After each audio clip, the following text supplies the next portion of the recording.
This program provides education, not advice. Sponsors pay a fee for endorsements and interviews. See the truthayf.com disclosure page for details. This is where technology, innovation, and personal finance come together. This is the truth about your future with Rick Edelman. Brought to you by Global X ETFs, dedicated to providing investors with unexplored intelligent solutions, and by Invesco QQQ. Anyone can become an agent of innovation with Invesco QQQ. Invesco Distributors, Inc. It's Friday, June 2nd. You want a secure job for the future? We've talked about the disruption of technological innovation on so many careers around the world. There's one category of company that is thriving in today's uncertain economy. That's the luxury brand marketplace. People can't get enough of exotic cars and rare wine and $50,000 handbags. Companies that manufacture these goods are skyrocketing. I'm talking about their need for artisans. Artisans make these products by hand. Yeah, Ferraris and Rolls Royces are manufactured by hand, and so are Hermes handbags. It takes 15 hours to make a single handbag, and Hermes doesn't have enough workers to meet the demand because it takes a lot of skill and training, and I don't think you're going to get that kind of a training in an ordinary college classroom. These jobs command, therefore, very high salaries, plus annual bonuses of 150% of pay. The world's biggest luxury group is LVMH. They are the owners of dozens of the biggest luxury brands on the planet. Last year, they hired 60,000 people, and they're hiring 15,000 more this year just in France. That includes 3,500 artisanal workers. And they're not just hiring college grads, they're also hiring career changers and older workers who are discovering that the skill set that they have is being eliminated by automation. Artisanship is something automation specifically won't eliminate. So, if you're looking for a job that is going to pay well, be fascinating work with productivity that you can really point to with pride of saying, look what I did, then you should really consider artisanship in the luxury goods marketplace. This is just further illustration that while we are eliminating an awful lot of jobs because technology makes humans obsolete thanks to AI and robotics, a whole new wave of occupations is emerging. And this is why we have to rethink college and career. Hey, if you're a financial advisor or an accredited investor and you want to get a deep dive into the world of crypto, come to Vision. It's the longest-running digital assets investment conference specifically for financial advisors and accredited investors. You'll get the cutting-edge educational content and actionable ideas from leading investors and industry thought leaders. This event is June 12 to 14 in Austin. Our keynote speakers include Downtown Josh Brown from CNBC, Patrick McHenry, who's the chair of the House Financial Services Committee, and Dave Hirsch, who heads crypto enforcement for the SEC. We're also going to teach you how to mint your own NFTs. A ton of fun, lots of great knowledge, and wonderful networking. Check out the details at dacfpvision.com. The link is in the show notes.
Coming up next, a conversation with Mark Roithmayr, CEO of the organization that's leading the way in the fight against Alzheimer's.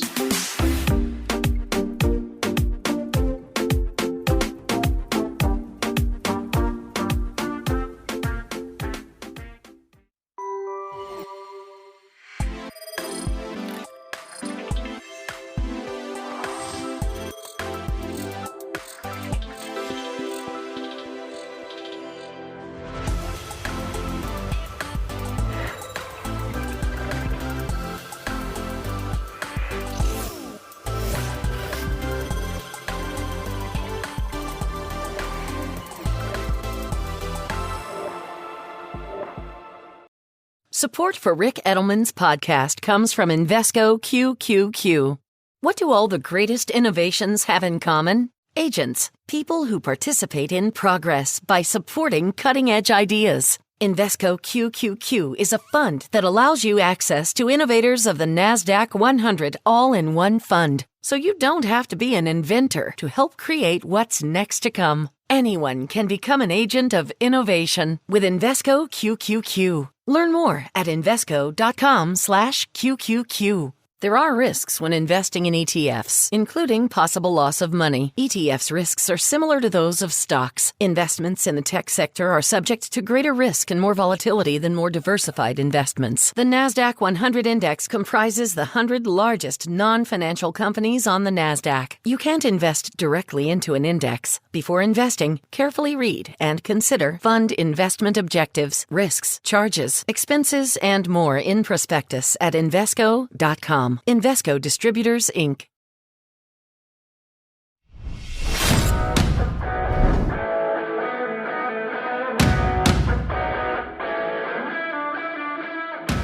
You're listening to The Truth About Your Future. We talk a lot about Alzheimer's on this program because Alzheimer's is sadly in a lot of our futures. And there are a lot of organizations doing an awful lot of work trying to defeat this dreadful disease. I want to tell you about a very special one. It is the Alzheimer's Drug Discovery Foundation. I'm very happy to welcome onto the program the CEO of the ADDF, Mark Roithmayr. Mark, welcome to the program. Fabulous to be here, Rick. Mark, tell us about the Alzheimer's Drug Discovery Foundation, because this is a very different type of Alzheimer's research organization. It really is, Rick. ADDF was founded 25 years ago by the Lauder family, and that's as in Estee Lauder and the Estee Lauder Corporation. Estee passed from Alzheimer's, but before she passed, she left a trust for her two sons, Leonard and Ronald Lauder, and to say, do something about this thing called Alzheimer's, because it was in the family. It just wasn't Estee, but it was also her sister. They scoured the earth to say, what would they do about Alzheimer's? And they came back with a couple of defined ideas. One, they would fund science, but a certain type of science, translational science. How do you go from the bench to the bedside? High risk, high reward science. That was one. Two, they would not make grants to academic institutions and to biotechs. Rather, they would make investments to academic institutions and biotechs that were pursuing Alzheimer's from bench to the bedside. And the thought there was, if those academic institutions or if those biotechs ever saw positive deal flow coming from those ideas, a percentage of that would go back to the ADDF, that ADDF would immediately put back into science. That's how we are called a venture philanthropy. And this approach is unique in the marketplace, and it really is incredibly powerful, this notion of venture philanthropy, where instead of simply raising money from donors that you can then give to scientists as grants, and you have to constantly raise new and new money to raise more and more money for those grants, you have a recycling going on. You're basically saying, we will fund your project, but if it works and you get a drug into the marketplace and you start to make billions of dollars, we're going to get some of that profit. It's going to go back into our nonprofit organization, and we're going to be able to use it to fund more research and continue this wonderful pipeline. This is a really exciting approach, and you have attracted some really very major donors as a result, who are really interested in this model, not just the Lauder family, but Bill Gates, Jeff Bezos, Mackenzie Scott. And in fact, the Lauders have just made a commitment that is I mean, this was international news a couple of weeks ago. Talk about the $200 million that they've just committed. They cover all of the overhead of the organization so that anybody that donates, 100% of their money goes directly into the prevention, the diagnostics, and the treatments, right? So there's nothing taken out of that. Another part of that interesting model. Also with that model, since we've started, we've seen $30 million of return on investment that we've put back in. Leonard's now 90 years old, and Leonard, as he looks out over the next couple of years, he gathered the whole family together, Leonard and Ronald, Leonard's two sons, William and Gary, and Ronald's two daughters, Erin and Jane. So it's the third generation now coming into this. They made a commitment of the family, $200 million to cover the expenses for the next 15 years of the organization, because what's going on in the science now, what we're driving in the science now, shows it's going to pay off in a 5 to 10 to 15 year period. And what the lauders are hoping is this is a leverage gift to get more people to come in with money so that 10 to 15 years we can shorten down to 5 to 10 years. What's the annual budget of the organization? We have 200 to 300 donors who donate to us about $30 million a year. And we call that our multiple shots on goal. We're always putting new science, new science, new science. Then there's a $100 million fund, and this is the Gates and the Bezos and the Mackenzie Scott money. And all that does, we're 4 years into a 6-year plow with that money that's looking at new diagnostics, which is a fascinating area that's exploding right now, right? Because you have to be able to diagnose it before you know how to specifically treat it. On top of that, we have another $100 million fund that we've raised about 3/4 of the money right now. And it's focusing on a very specific part of the pipeline. If you look at, we have about 35 clinical trials we're funding. And if you look at a bulk of them are these phase 2A trials. And what does that mean? Phase 1 trials are when you prove it's safe. Phase 2 trials is when you show it's not only safe, but somehow the molecule or whatever you're funding, you are engaging in what you ultimately want to see in the treatment. And then the phase 3 is these big trials that pharma run, right? Our job is to get them into phase 3 so pharma takes them on. These phase 2As we have really interesting science, but they're underpowered studies. You got maybe 60 to 120 patients in them, enough to show some engagement, but not show the plurality that you're really looking for when you're getting into the thousands and tens of thousands, and that's phase 3. So this $100 million clinical trials fund is another fund that we're looking to just pinpoint those phase 2As to either speed them along or kill them fast if it's not going to work, so we can, again, take the capital that's coming in and deploy it into new and better things. And as you're talking about the area to focus on diagnostics, which is a new big deal, there's also a new holy grail of Alzheimer's treatment, combination therapy and precision medicine. Talk about those. So, all of it's connected, right, Rick? So first of all, what's happening with these diagnostics these days, used to be you just had to get you have to get a PET scan to diagnose, are you at risk of Alzheimer's? And those are expensive and they're not routinely done. 2 summers ago, a company that we're funding called C2N out of St. Louis came up with a blood test that now can diagnose and look out. And we're funding a series of other things that are not only looking at blood tests, which are much faster and quicker and easier and less expensive, and you can just do it at your doctor. We're funding a company right now out of Canada that when you go to your annual eye exam, they'll be able to tell you if you have plaques and tangles forming in your brain. And if they are, you're at risk to Alzheimer's. Okay, that's the diagnostics part. What's happened here in the last 2 or 3 years that's kind of exploding the whole area of Alzheimer's, which of course people have heard of, nothing works in Alzheimer's. That's really started to change in the last 3 years. Number one, we know prevention works. There are basic lifestyle changes that you can make that we know now scientifically proven will push out the onset of early symptoms, early warning signs of Alzheimer's by 40%. We're talking about things like diet, exercise, and stress, sleep, and so on. It's been proved. There's something called the FINGER study. It's done out of Sweden. It's done in 49 countries. They do this every year. They're testing with diverse populations. It cuts across all populations. Really, really interesting.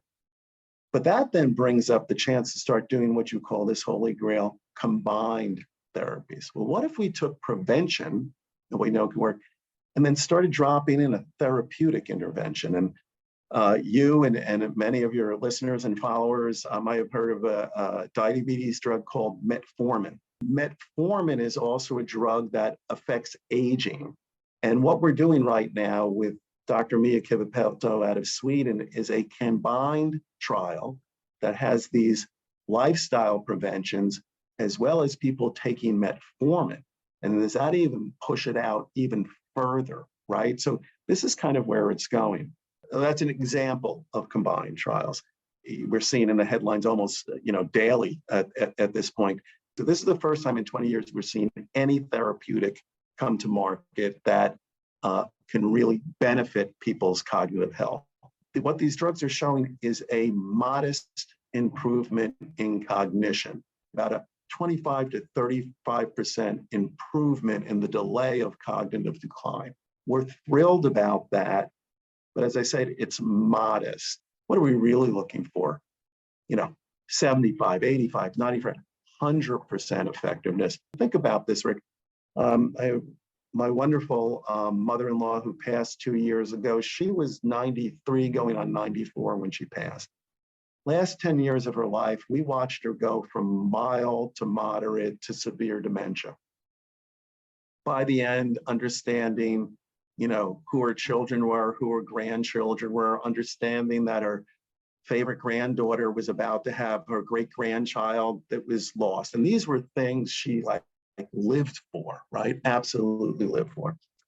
You think about delaying that by 40%, then putting something there that's another extra 25% or 35%, and then thinking, so how many of those 10 years could have been, no, she understood all of that versus this fade away that she did. And that's really what we're going for. How can we treat? How can we delay? How can we prevent? It sounds like the level of optimism, the level of hope is at a higher level than it's been in decades. We've spent, I think, collectively, $30 billion over the past 30 or 40 years in efforts to fight Alzheimer's with, frankly, extraordinarily little to show for it. Correct.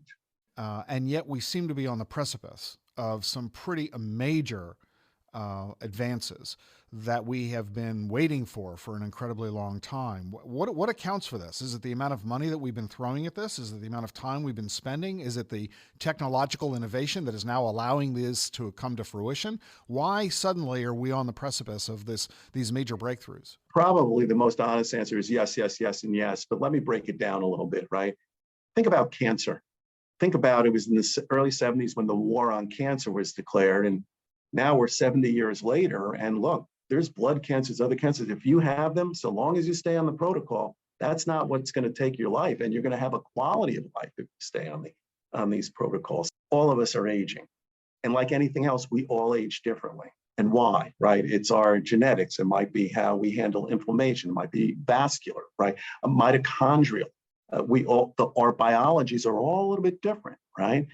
And what this biology of aging theory is looking at, look, when you age normally, it's all okay. The old saying is, if as you get older, if you forget where your keys are, that's normal. But if you don't know what your keys are for, that's a real serious problem, right? And again, we age differently. So the biology of aging is looking at these 6 or 7 different pathways of aging, right? And they're saying, when something goes wrong, what is that? How can we stop it? How can we prevent it? And or how can we treat it, right? So when we talk about this combined therapy biology of aging approach now, it's going to be these amyloid drugs, right, which are 25 to 35% effective, because we know the plaques and tangles. And what we're seeing now is drugs that target inflammation, treatments that target genetics, treatments that target vascular issues, your mitochondrial. Combined therapies might be different than me, might be different from the next person. Again, very much like cancer. Aging is the #1 cause of Alzheimer's. Where it goes wrong, figuring out how to get it right is what the holy grail is here. So I'm very happy to tell you not only how impressed I am with the Alzheimer's Drug Discovery Foundation, the work that Dr. Howard Phillott and that Mark Roithmayr are doing with this organization, but Mark has invited me to join the board of ADDF, which I have agreed to do. So I'm very happy to be participating in the organization and supporting the philanthropic and governance goals that you have for the effort that you have in so many ways in the fight against Alzheimer's. So I'm really excited to be joining the Alzheimer's Drug Discovery Foundation with you, Mark, and I know we'll be spending a lot of time together as a result.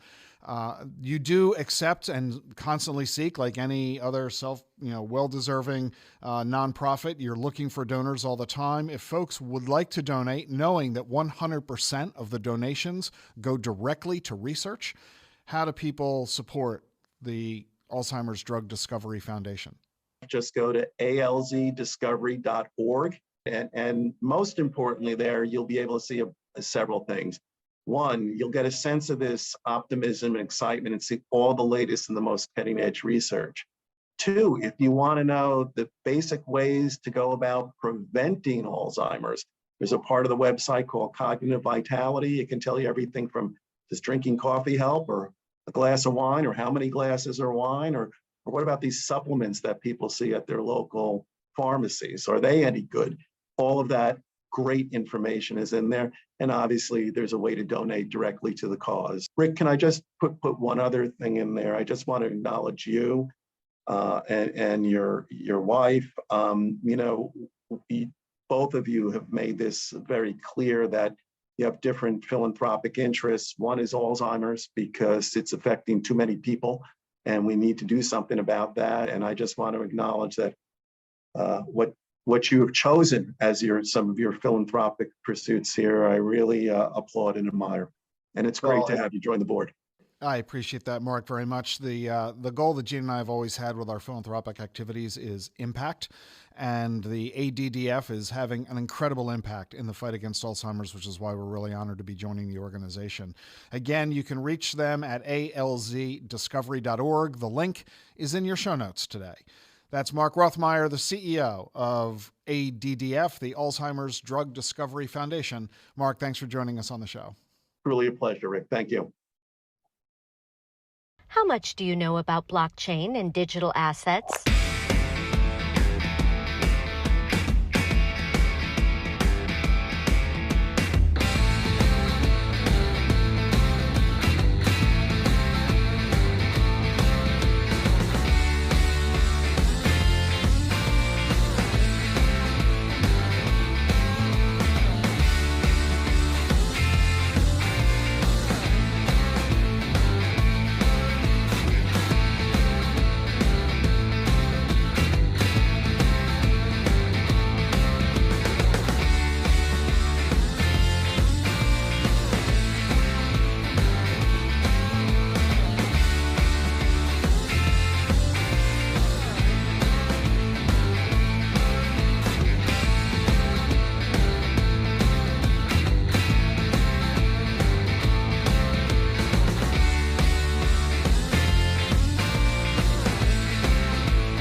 Charles Schwab is proud to sponsor Rick Edelman's podcast. There's strength in numbers. Charles Schwab has 25 million clients and over $7 trillion in client assets, 400 local branches, 36,000 employees, 24/7 live help, and 50 years of experience. There's strength in those numbers, and at Charles Schwab, investors are the #1 priority.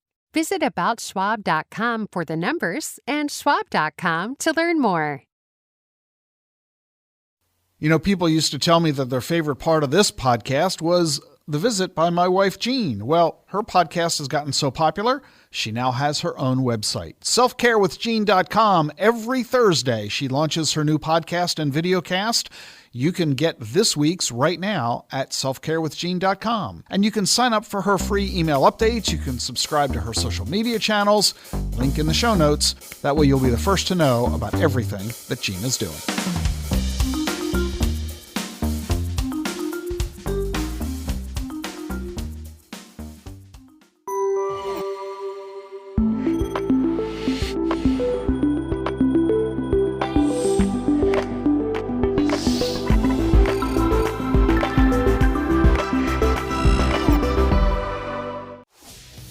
If you like what you're hearing on this podcast, leave a review for The Truth About Your Future on Apple. I read all the reviews, and I might share yours on the air. You'll also be helping others discover the show, and I'll appreciate it. Have a great weekend. I'll see you Monday. The Truth About Your Future with Rick Edelman has been brought to you by Global X ETFs, dedicated to providing investors with unexplored intelligent solutions, and by Invesco QQQ. Anyone can become an agent of innovation with Invesco QQQ. Invesco Distributors, Inc. Get the truth about your future with Rick Edelman. It's thetruthayf.com.